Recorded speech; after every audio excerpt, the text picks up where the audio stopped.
dispositivo haría que se sacrificasen todos los animales de la granja. Bienvenidos a un nuevo capítulo de Hitos. En este reportaje vamos a dejar el sensacionalismo para ofrecer una mirada objetiva y esclarecedora de lo que es la influenza aviar. Veremos la influenza aviar no como una amenaza distante, sino como un desafío que requiere la atención y colaboración de todos. Para conocer una opinión técnica de la enfermedad, nos trasladamos a Valencia para conversar con la doctora Clara Marín Orenga, experta en avicultura y enfermedades infecciosas. Vamos a entrar un poco en materia del tema que tratamos hoy, que es la influenza aviar. Es otro reto más que afronta el sector. Al final, ¿no?, que cada vez van surgiendo nuevos desafíos y el sector se tiene que enfrentar a ellos, ¿no? Entonces, Clara, para la gente que nos ve, un poco, ¿nos puedes explicar de qué trata este virus, ¿no?, la influenza aviar? Pues la influenza aviar, como sabes, está producida por un virus que además tiene una característica muy particular, y es la capacidad de evolución que tiene. Y eso es un poco lo que siempre nos ha inquietado. Es un virus que ya lleva muchos años dando vueltas, rodeando Europa, entra, sale, aparece durante periodos cortos, desaparece, vuelve a aparecer. Es decir, ya estamos conviviendo con él, ya hace años que estamos conviviendo con él, pero bien es cierto que en los últimos años, en el 2022 especialmente, con 36 brotes, España pues, ha tenido un problema, desde luego, al que no estaba acostumbrado. Pues bueno, piensa que principalmente, así a grandes rasgos, hay como dos grupos. Está el virus de la influenza de alta patogenicidad y el de baja patogenicidad. Y como sabes, pues los de alta patogenicidad, como su propio nombre indica, producen una sintomatología muy acusada y ante su aparición se tiene que erradicar. Es decir, hay que sacrificar a todos los animales implicados, con lo que eso conlleva para el bienestar animal, no hace falta de decirlo, y además el coste económico, obviamente, para el sector, porque eso también es obvio. Y luego está el de baja patogenicidad, que casi tiene más peligro que el de alta. ¿Por qué? Porque su sintomatología es muy poco acusada, y entonces se puede transmitir de unos animales o estar circulando, mejor dicho, sin que no seamos capaces de detectarlo si no se vigila de forma activa. Esto, por ejemplo, se ve con las aves silvestres, ¿no?, que van moviendo este virus y entonces, claro, si no produce una sintomatología fuerte, ¿somos capaces de detectarlo o no somos capaces de detectarlo? Aunque bueno, con aves silvestres pasa con los dos, ¿verdad? Alta y baja, pero bueno. Estas vías de propagación, hemos hablado de las aves silvestres, pero si no me equivoco hay otras vías de ese posible contagio. ¿Qué nos puedes comentar sobre eso? A ver, yo creo que conocemos las que conocemos, aún vamos a aprender mucho más, me temo, en los próximos años, pero es cierto que tanto para la influenza aviar como para cualquier otro tipo de virus, la globalización. Ya no hay fronteras, es que eso se acabó. Pensemos en el coronavirus, ¿no?, que lo tenemos todos tan en cuenta, ¿no?, porque ha pasado hace tan poco y ha sido una pandemia global. Es que no hay fronteras, se acabó de que esto pasa en Asia. Por eso digo que cuando hablamos de España o de Europa, ¿qué es España y qué es Europa? ¿No? Sí. Que es el 6% de toda la producción que hay. Correcto. Es decir, no tiene sentido. Entonces, realmente lo que tenemos que pensar es eso, principalmente la globalización. Por lo tanto, estar muy preparados y muy coordinados. Que siempre parece que lo mío es mío, lo tuyo es tuyo. No, no, aquí tenemos que estar todos totalmente coordinados. Esa es la principal. Y después también, por supuesto, las aves silvestres. El principal factor de riesgo, sin lugar a dudas, para nuestras aves comerciales son las aves silvestres. A la par que la sociedad nos está pidiendo que soltemos a los animales con acceso al exterior, ya no solo sin jaula, sino con acceso al exterior. Es decir, se están aunando muchos factores de riesgo, que es hacia el que vamos. Está claro qué es lo que la sociedad demanda y, como siempre ha hecho el sector avícola, nos iremos adaptando a lo que la sociedad demande, pero todo dentro de un orden y dentro de unos tiempos, porque la bioseguridad tiene que ser extrema y coordinada.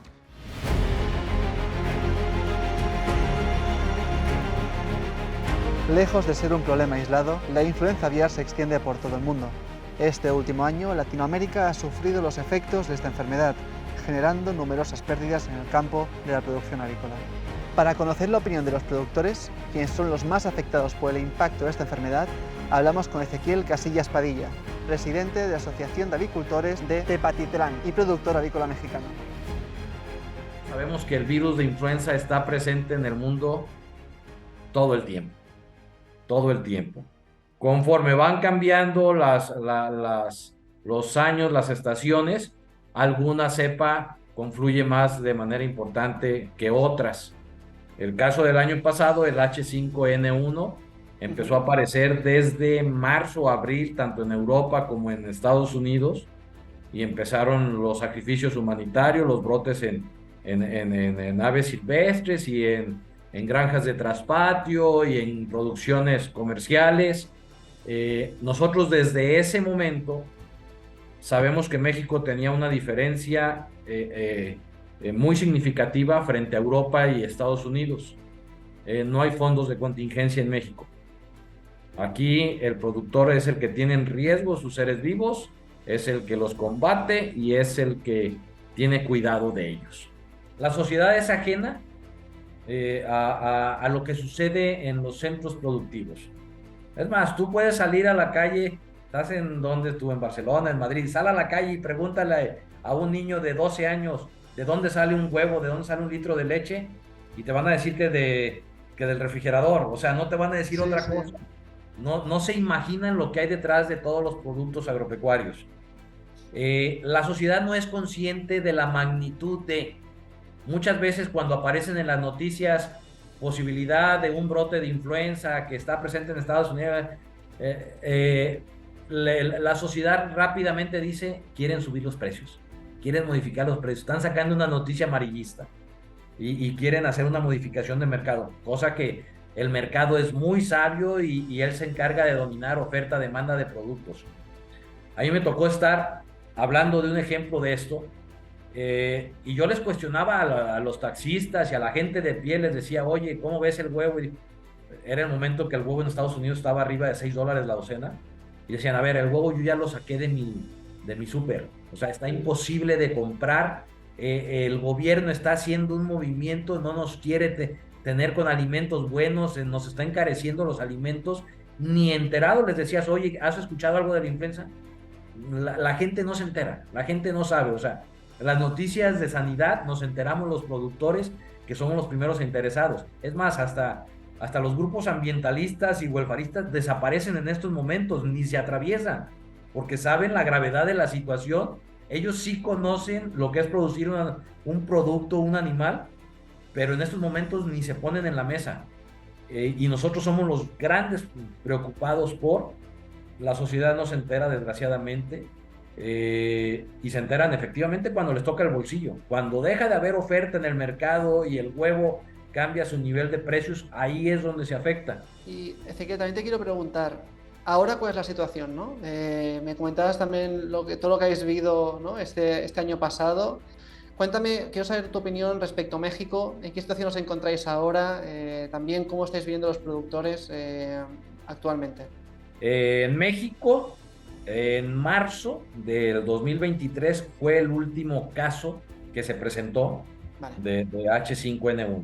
Y lo hemos visto a nivel mundial, o sea, el año pasado, para estas fechas, era una catástrofe Europa, era una catástrofe Estados Unidos, y este año en México, pues hemos visto que desde marzo no ha habido un caso. Sabemos que las aves migratorias están ahí y están portando el virus. Y se han escuchado los casos, tanto en América como en Europa, en Asia, o sea, el virus sigue ahí. Desde luego es un desafío que, como bien comentas, es desde hace varios años ya que lo estamos enfrentando. Sé que ha tenido etapas de descanso, como podríamos decir, pero bueno, una de sus particularidades y lo que le convierte algo realmente tan peligroso es esa adaptación que tiene, esa mutación, ¿no? Ahora mismo sabes que el que más inquieta en este momento es ese H5N1, que es el que está rondando y aparece, sí, está más desaparece y aparece y desaparece, porque además es muy virulento.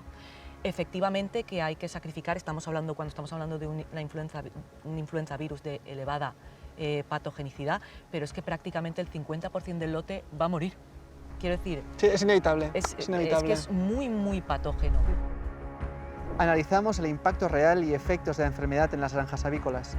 ¿Qué repercusiones tiene la propagación de la influenza aviar en nuestras granjas? ¿Por qué hablamos de la influenza aviar como una de las problemáticas más importantes de estos últimos años? Y por no hablar de otra de las grandes cuestiones, ¿deberíamos los humanos temer la llegada de esta enfermedad a nuestro organismo? Este virus es un virus, la principal característica es un virus ARN. Los virus ARN a la hora de replicarse son mucho más inestables. Te voy a poner un caso muy sencillo. El ser humano. Prácticamente todos los años nos da la oportunidad de podernos vacunar contra la gripe, ¿verdad que sí? Contra la gripe Sí. que el año anterior ha afectado a la población. Correcto, sí. Luego se produce esa vacuna que utilizamos, pero realmente, tal vez, fíjate, al año siguiente puede ser que el virus ya haya variado, ya haya mutado, ya haya cambiado, ya haya evolucionado, por lo que esa vacuna puede ser que ya no sea eficaz en apenas un año. Puede ser que sean 2, puede ser que sean 3, puede ser que sean un año.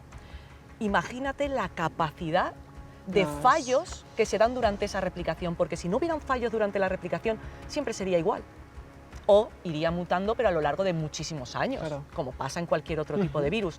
Este no, los fallos son de forma continuada. Y eso es lo que hace que un virus de otro pueda ser tan distinto, siendo influenza. Bueno, esa capacidad de propagación de los virus de mutación y también esa dificultad también por transmitirse al ser humano, que no es tan Claro. sencillo. No es tan Es que sencillo. enseguida la gente habla con una facilidad y Sí. se transmite al ser... Bueno, es que no... Muchas veces también como a un público más generalista, este tipo de casos como de influenza aviar, ¿no? Que vimos, por ejemplo, ese brote en Guadalajara que fue tan mediático, les viene al En final en pequeñas 2022, píldoras efectivamente. y al final acaba produciendo lo contrario, ¿no? Esa desinformación y una alerta social que realmente hay que tratarlo con calma y hablar, pues lo que hacemos hoy, ¿no? Un poco pues las capacidades del virus y cómo se puede transmitir, ¿no? Y si es realmente algo que, como comentas, es muy complicado.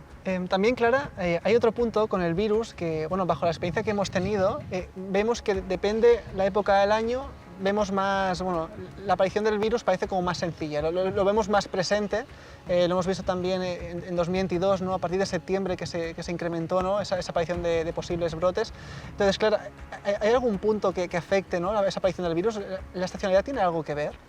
A ver, si echamos la vista atrás y analizamos un poco los resultados que hemos obtenido o que se han publicado desde 2005, en que empezaron a nivel mundial todos los brotes que hay y demás, sí que se ha visto que de septiembre, octubre, noviembre empiezan a incrementarse los casos, los brotes, hasta ver un pico más o menos en enero, febrero, y a partir de ahí empieza a descender.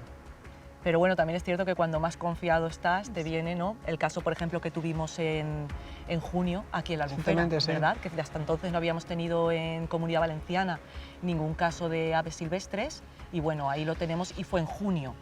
Por eso lo que hablábamos antes, que es tan importante la vigilancia, ¿verdad? Claro, no podemos dormirnos, No podemos realmente dormirnos. no es una época que solamente aparezca, ¿no? Es importante tener una vigilancia constante. Efectivamente. Que es verdad que hay una estacionalidad, que es verdad que con el frío se incrementan los casos, es cierto, pero fíjate nosotros, que nunca habíamos tenido, y el primer caso que se ha detectado ha sido en junio de 2022, de 2023, perdón. También, Clara, otra pregunta, o sea, sé que es la típica pregunta, ¿no? ¿Qué pasa en el futuro? O sea, no tenemos una bola de cristal, hablamos de que es un virus que en este caso particular es complejo.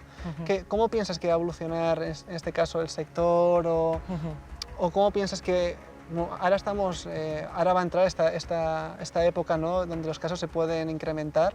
¿Qué piensas sobre eso? Pues lo primero, que el sector avícola es un sector muy, muy resiliente. Está acostumbradísimo a grandes retos, está muy acostumbrado a trabajar de forma coordinada. De hecho, eso que puede dar miedo a lo mejor en otros tipos de sectores, con todo el respeto a otros sectores, pero puede ser un poco más inquietante, en el sector avícola lo hemos vivido.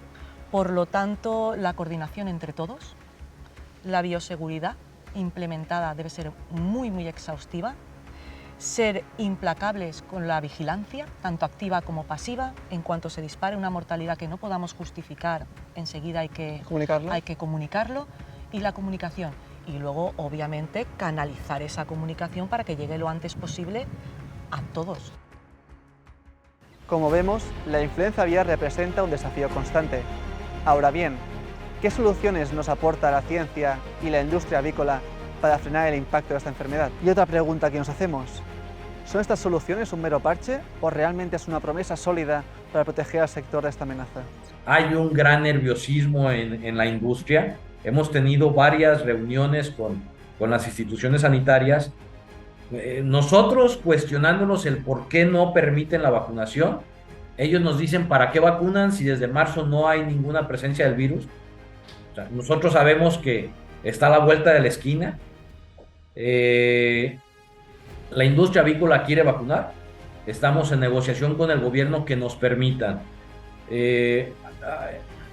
Aquí viene ya una gran cuestión, hablando en México y hablando internacional.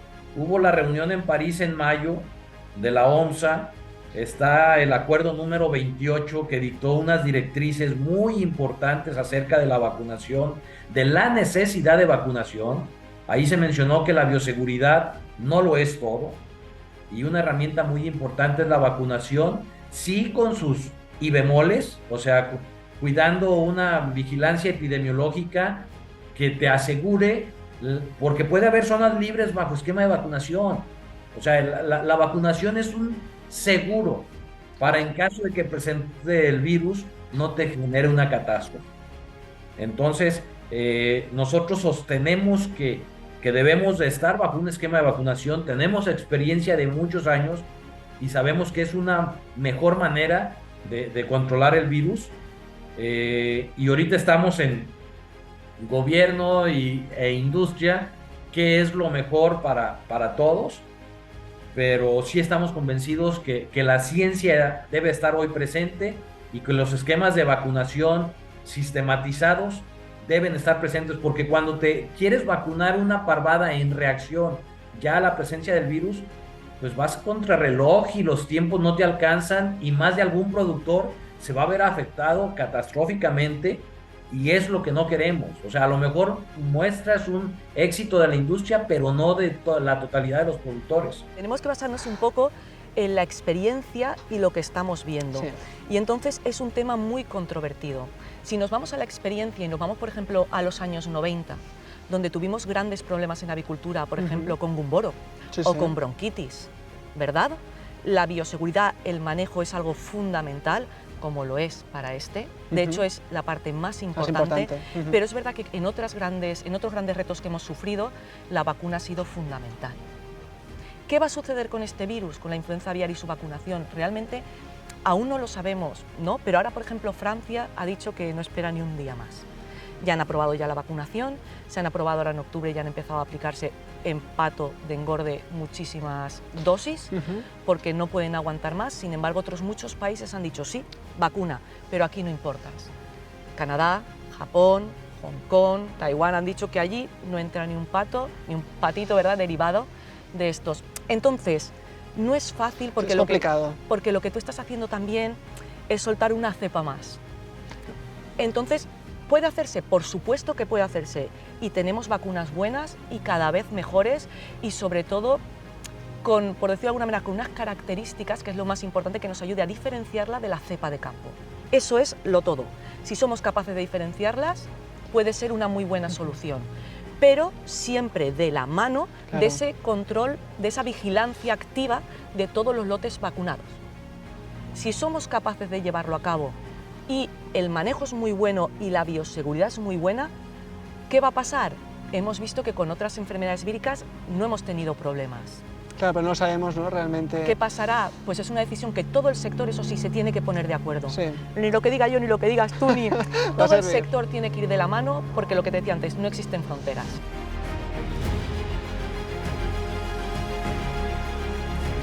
Como vemos, no todo es blanco o negro. La desinformación y los titulares sensacionalistas han sido, sin duda, las mejores aliadas para esta temible enfermedad. Debemos encontrar respuestas juntos y unidos, siendo transparentes y solidarios con los afectados por la enfermedad, siendo objetivos y claros de los efectos del virus para encontrar respuestas lógicas y objetivas. De esta manera estoy seguro que más pronto que tarde podremos olvidarnos de este mal sueño.